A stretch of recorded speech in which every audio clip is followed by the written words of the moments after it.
Hi everyone, it's Emma here, and my self-care tip for today is to try cutting caffeine earlier in the day in order to support better sleep.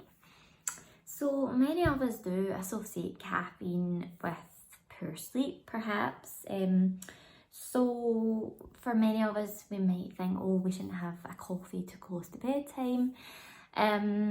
So people do understand that caffeine can potentially affect our sleep. But what I found interesting recently and what people maybe don't realise is just how big an effect caffeine could be having, and also how long lasting the effects of caffeine could be. So as we know, coffee isn't necessarily the only drink containing caffeine. Tea also contains caffeine, as does options like green tea, but green tea's got lots of very calming properties as well. It's very high in L-theanine, for example, which helps to cancel out the caffeine, so that's why it's such a nice option.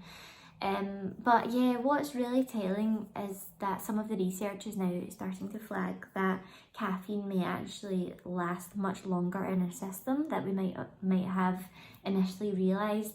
So actually we should be trying to potentially cut out caffeine much earlier in the day if we're worried that we aren't sleeping so well, and that could potentially be a contributing factor.